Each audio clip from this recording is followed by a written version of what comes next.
Hello दोस्तों, नमस्कार। आज हम जानेंगे कि कैसे चुनाव आते के साथ ही नेता लोग अपना काम स्टार्ट कर देते हैं,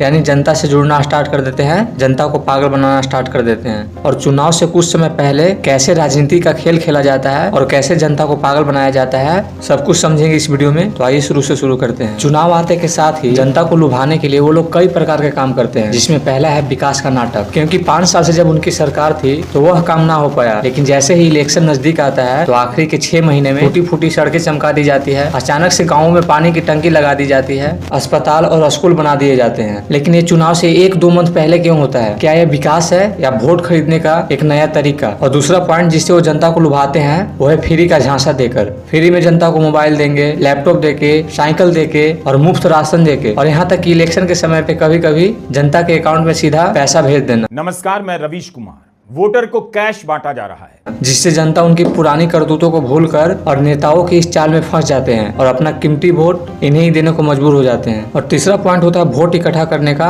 वो है धर्म जाति के नाम पर। अब वोट दे विकास के नाम पर या जात के नाम पर?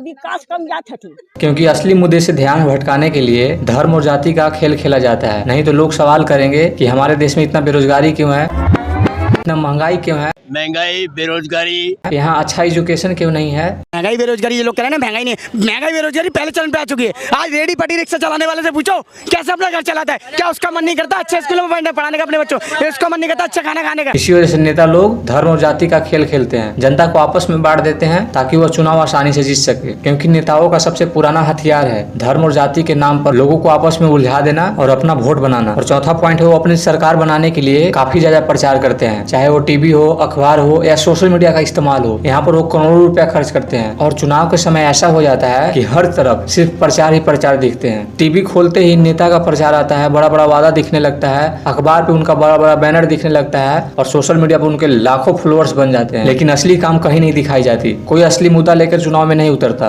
और 5वां पॉइंट है वोट इकट्ठा करने का, वो है लोगों को इमोशनल करके। क्योंकि चुनाव के समय हमें ऐसा कई बार देखने को मिलता है कि नेता लोगों को अचानक से जनता की याद आने लगती है। वो गरीब के यहाँ खाना खाने चले जाते हैं, वो मंदिर मस्जिद जाने लगते हैं, वो गरीबों में खाना बांटने लगते हैं, वो किसानों के साथ फोटो खिंचवाने लगते हैं। लेकिन अफसोस ये सब चुनाव के कुछ समय पहले होता है ताकि जनता उनके सपोर्ट में आ सके और उनके पिछले किए हुए वादे को भूल सके। क्योंकि हर एक नेता चुनाव जीतने से पहले बड़े बड़े वादा करता है, लेकिन चुनाव जीतने के बाद उस वादे को भूल जाता है और वो लोगों को भुलाने के लिए उन्हें आपस में ही धर्म के नाम पर, जाति के नाम पर उलझाए रखता है ताकि असली मुद्दा उनके सामने ना आ सके। तो आइए हम थोड़ा भारत की राजनीति को समझते हैं। क्योंकि भारत राजनीति की सबसे बड़ी लड़ाई है एक तरफ मोदी और दूसरी तरफ राहुल गांधी। ये दोनों का अपने अपने अंदाज है और दोनों के अपने अपने वादे हैं, जिससे जनता इनसे कनेक्ट होती है और फिर इनकी सरकार बनती है। लेकिन फिर सवाल वही आता है कि क्या ये जो वादा करते हैं वो जनता के भलाई के लिए करते हैं या जनता को बेवकूफ बनाने के लिए या सिर्फ अपने चुनाव को जीतने के लिए। तो आइए जरा समझते हैं कि मोदी का काम करने का स्टाइल और राहुल गांधी का काम करने का स्टाइल क्या है। तो सबसे पहले शुरू करते हैं मोदी के काम करने के स्टाइल से। नरेंद्र मोदी से कि वो कैसे जनता से कनेक्ट करते हैं और जनता को पागल बनाते हैं। तो मोदी का पहला काम होता है बड़ी बड़ी रैलियां।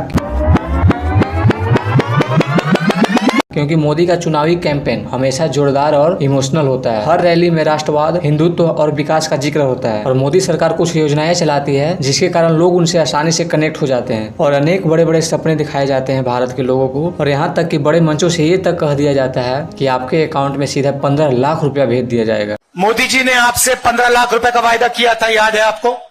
15 लाख आए बैंक अकाउंट में।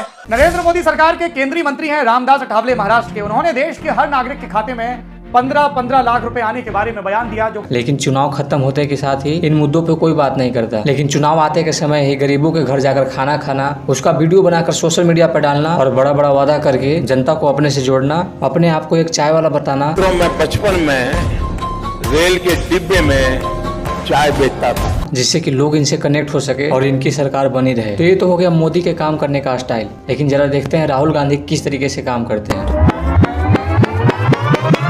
तो राहुल गांधी का लोगों से कनेक्ट करने का तरीका है यात्राएं, जैसे भारत जोड़ो यात्रा, जिसने राहुल को पप्पू से, एक ऐसा नेता जिसे देश का आधा हिस्सा पप्पू कहकर मजाक बनाता है। मशीन लगाऊंगा, इस साइड से आलू घुसेगा, उस साइड से सोना निकलेगा। पप्पू से एक लीडर के रूप में बनने का मौका दिया। वो भारत जोड़ो यात्रा के दौरान किसानों से मिले, मजदूरों से मिले और लोगों की परेशानी को जाने, और जिसके कारण उनसे लोग काफी कनेक्ट कर पाए। और लोग जो राहुल गांधी को पप्पू समझते थे, वो उनसे मिलने के बाद उनकी राय चेंज हो गई और अभी राहुल गांधी एक मजबूत लीडर के रूप में सामने आए हैं। राहुल गांधी का कैंपेन ज्यादा भावुक होता है और सीधा लोगों से कनेक्ट करता है। ये युवाओं की बेरोजगारी की बात करते हैं, किसानों के तकलीफ की बात करते हैं, और ये अमीर और गरीब की खाई पर फोकस करते हैं। ये फ्री एजुकेशन और गरीबों की मदद जैसे वादा करते हैं। जनता के बीच जाकर उनसे हाथ मिलाते हैं, उनके घर जाते हैं और उनसे एक इमोशनल कनेक्शन बनाते हैं, जिसके कारण राहुल की छवि अब मजबूत बन चुकी है। लेकिन राहुल हो या मोदी, दोनों का असली युद्ध जमीन पर नहीं बल्कि टीवी और सोशल मीडिया पर ज्यादा देखने को मिलता है। करोड़ों रुपया खर्च किया जाता है विज्ञापन पे और अपना एक अच्छा इमेज बनाने के लिए।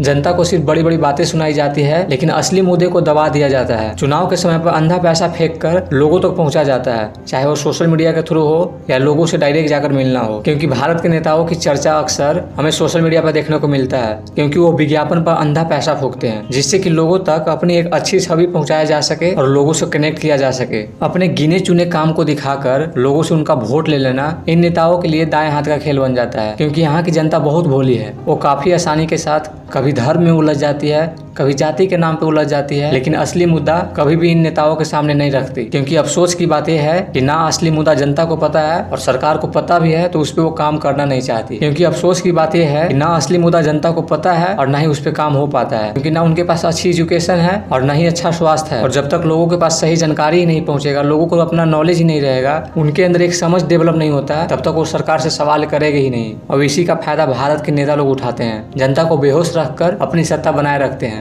क्योंकि जनता जैसे ही होश में आएगी, इनकी सरकार गिर जाएगी। जनता सवाल करेगी असली मुद्दे पे, रोजगार पे, बेरोजगारी पे, शिक्षा पे, स्वास्थ्य पे, और इनके पास कोई जवाब नहीं होगा और इनकी सरकार गिर जाएगी। इसी वजह से ये लोग जनता को नशे में रखते हैं, कभी धर्म में उलझाकर, तो कभी जाति के नाम पर, तो कभी इनके बैंक में कुछ पैसे भेजकर, वोटर के खातों में कैश पहुंचाया जा रहा है, तो कभी मुफ्त राशन देकर। और भारत की जनता इतनी भोली कि वह छोटी सी फ्री चीज के लिए अपना कीमती वोट ऐसे ही बर्बाद कर देती है। इसी वजह से सरकार चुनने से पहले असली मुद्दा का जिक्र जरूर करे और देखे कौन सरकार असली मुद्दा पे काम कर सकता है, उसी को अपना वोट दे और उसी की सत्ता बनाए। तभी आपकी हालात सुधर सकता है और आपका विकास हो सकता है। वरना राजनीति का खेल चलता रहेगा और आप इसी तरह बर्बाद होते रहेंगे। आपके पास अपनी एक समझ होनी चाहिए और आपके पास एक हिम्मत और जज्बात होना चाहिए कुछ भी गलत के खिलाफ आवाज उठाने का, नहीं तो आप यूं ही बर्बाद होते रहेंगे और नेता लोग मजे उठाते रहेंगे। आई होप मेरी बात आप समझ पाए होंगे। धन्यवाद।